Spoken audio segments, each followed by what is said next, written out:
ನಮಸ್ಕಾರ ಎಲ್ಲರೂ ಕೂಡ. ಈ ಸಂಕ್ರಾಂತಿ ಹಬ್ಬ ನಿಮ್ಮೆಲ್ಲರಿಗೂ ಕೂಡ ವಿಶೇಷತೆಯನ್ನು ತರೋದ್ರ ಜೊತೆಲಿ ಈ ಸಂಕ್ರಾಂತಿಯನ್ನು ಏನಕ್ಕೆ ಆಚರಣೆ ಮಾಡ್ತಾರೆ, ಯಾವ್ಯಾವ ರೀತಿ ಆಚರಣೆ ಮಾಡ್ತಾರೆ ಅನ್ನೋವಂಥ ವಿಷಯವನ್ನು ಪುಟ್ಟ ಪುಟ್ಟ ಮಕ್ಕಳುಗಳಿಗೆ ಮತ್ತು ಗೊತ್ತಿಲ್ಲದವರಿಗೆ ತಿಳಿಸುವಂತಹ ಒಂದು ಸಣ್ಣ ಪ್ರಯತ್ನವನ್ನು ಮಾಡ್ತಾ ಇದ್ದೇನೆ. ಸೊ ಸ್ಕಿಪ್ ಮಾಡ್ದಂಗೆ ಈ ವಿಡಿಯೋಸನ್ನು ನೋಡಿ.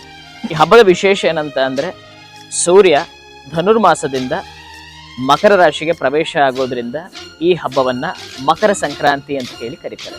ಜೊತೆಯಲ್ಲಿ ಮರಗಳು ಪರಿಸರದಲ್ಲಿ ಎಲ್ಲ ತನ್ನ ಹಳೆಯ ಎಲೆಗಳನ್ನು ಉದುರಿಸಿ ಹೊಸ ಚಿಗುರಿಗೆ ನಾಂದಿಯಾಗುತ್ತೆ. ಸೊ ಇದನ್ನು ಕೂಡ ಹೊಸ ವರ್ಷ, ಹೊಸ ಸಂಭ್ರಮ ಮತ್ತು ಸಂಕ್ರಾಂತಿ ಅಂತ ಹೇಳಿ ಕರೀತಾರೆ. ಇಲ್ಲಿ ರೈತರು ಕೂಡ ತನ್ನ ವರ್ಷದ ಬೆಳೆಗಳನ್ನೆಲ್ಲದನ್ನು ಕೂಡ ಕಣದ ಬಂದಿರುವಂತಹ ಎಲ್ಲ ಬೆಳೆಗಳನ್ನು ತನ್ನ ಹೊಲದಲ್ಲಿ ಇಟ್ಟು ಪೂಜಿಸುವಂತಹ ಪುಣ್ಯ ದಿವಸ ಈ ಸಂಕ್ರಾಂತಿ ಹಬ್ಬ.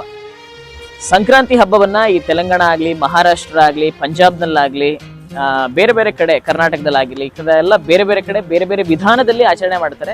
ಸೊ ನಮ್ಮ ಕರ್ನಾಟಕದಲ್ಲಿ ಎಳ್ಳು ಬೆಲ್ಲವನ್ನು ಹಂಚಿ, ಎಳ್ಳು ಬೆಲ್ಲವನ್ನು ತಿಂದು ಒಳ್ಳೆ ಮಾತನಾಡಿ ಅನ್ನುವಂಥ ಸಂದೇಶವನ್ನು ಹೇಳಿ ಪ್ರಾರಂಭ ಮಾಡ್ತಾರೆ. ಕೆಲವೊಂದು ಕಡೆ ಬಟ್ಟೆಗಳನ್ನು ಸುಟ್ಟು ಆಚರಣೆ ಮಾಡ್ತಾರೆ, ಕೆಲವೊಂದು ಕಡೆ ಫೈರ್ ಕ್ಯಾಂಪನ್ನು ಹಾಕಿ ಆಚರಣೆ ಮಾಡ್ತಾರೆ, ಇನ್ನೂ ಕೆಲವು ಕಡೆ ಗಾಳಿಪಟವನ್ನು ಆರಿಸಿ ಆಚರಣೆ ಮಾಡ್ತಾರೆ, ಇನ್ನು ಕೆಲವು ಕಡೆ ಪೊಂಗಲ್ನ ಹಂಚಿ ಆಚರಣೆ ಮಾಡ್ತಾರೆ.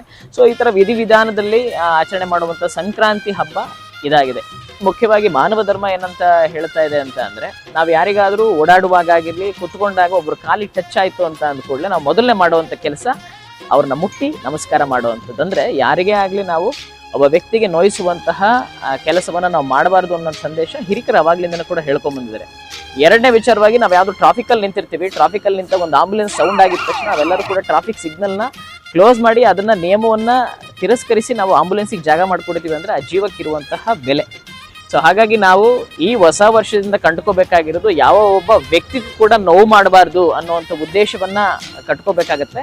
ಸಂಕ್ರಾಂತಿಯಲ್ಲಿ ಅವಾಗಲೇ ಹೇಳ್ದಂಗೆ ಎಳ್ಳು ಬೆಲ್ಲ ತಿಂದು ಒಳ್ಳೆ ಮಾತನಾಡಿ ಅನ್ನೋವಂಥ ವಿಷಯ ಎಷ್ಟು ಸತ್ಯವೋ ಅಷ್ಟೇ ರೀತಿ ಎಳ್ಳು ಬೆಲ್ಲ ತಿಂದು ಒಬ್ಬ ಮನಸ್ಸಿಗೆ ನೋವು ಮಾಡಬಾರ್ದು ಅನ್ನೋವಂಥದ್ದನ್ನು ಅಷ್ಟೇ ನಾವೆಲ್ಲರೂ ಕೂಡ ಪಾಲಿಸಬೇಕಾಗಿರುವಂತಹ ವಿಷಯವಾಗಿದೆ.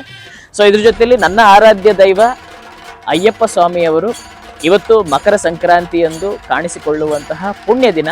ಈ ಮಕರ ಸಂಕ್ರಾಂತಿಯಂದು ಅಯ್ಯಪ್ಪ ಸ್ವಾಮಿಯ ದರ್ಶನ ಜ್ಯೋತಿ ರೂಪದಲ್ಲಿ ಕಾಣಿಸ್ತಾ ಇದೆ. ಈ ಜ್ಯೋತಿ ಸ್ವರೂಪದಲ್ಲಿ ಕಾಣಿಸಿರುವಂತಹ ಅಯ್ಯಪ್ಪ ಸ್ವಾಮಿಯ ಭಕ್ತರಿಗಾಗಿರಲಿ, ಪ್ರತಿಯೊಬ್ಬರಿಗೂ ಕೂಡ ಒಳ್ಳೆಯದಾಗಲಿ, ಮಳೆ ಬೆಳೆ ಎಲ್ಲರಿಗೂ ಕೂಡ ಚೆನ್ನಾಗಾಗಲಿ, ಆದಷ್ಟು ಸಾಂಕ್ರಾಮಿಕ ರೋಗಗಳು ದೂರವಾಗಿ ಒಳ್ಳೆ ಆರೋಗ್ಯಕರ ಜೀವನ ಮನುಷ್ಯನಿಗೆ ಸಿಗಲಿ, ಒಳ್ಳೆ ಆರೋಗ್ಯ ಸಿಗಲಿ ಅಂತ ಹೇಳಿ ಆ ದೇವರಲ್ಲಿ ಕೇಳ್ಕೊತಾ, ಇನ್ನಷ್ಟು ದಿನ ನಾವೆಲ್ಲರೂ ಕೂಡ ಖುಷಿಯ ವಾತಾವರಣದಲ್ಲಿ ಬೆಳೆಯೋಣ, ಖುಷಿಯಾದ ಸ್ನೇಹಿತ ಬಳಗನ್ನ ಬೆಳೆಸ್ಕೊಳ್ಳೋಣ. ಈ ಸಂಕ್ರಾಂತಿ ಸಂಭ್ರಮ ನಿಮ್ಮೆಲ್ಲರಿಗೂ ಕೂಡ ಶುಭವನ್ನು ಉಂಟು ಮಾಡಲಿ ಅಂತ ಹೇಳಿ ಆ ದೇವರಲ್ಲಿ ಕೇಳ್ಕೊತಾ, ಮತ್ತೊಮ್ಮೆ ನಿಮ್ಮೆಲ್ಲರಿಗೂ ಕೂಡ ಸಂಕ್ರಾಂತಿ ಹಬ್ಬದ ಪ್ರೀತಿಯ ಶುಭಾಶಯಗಳು ನಮ್ಮ ಸ್ಟೈಲ್ ಡಾನ್ಸ್ ಕಿರುವನ ಪರವಾಗಿ. ನಮಸ್ಕಾರ.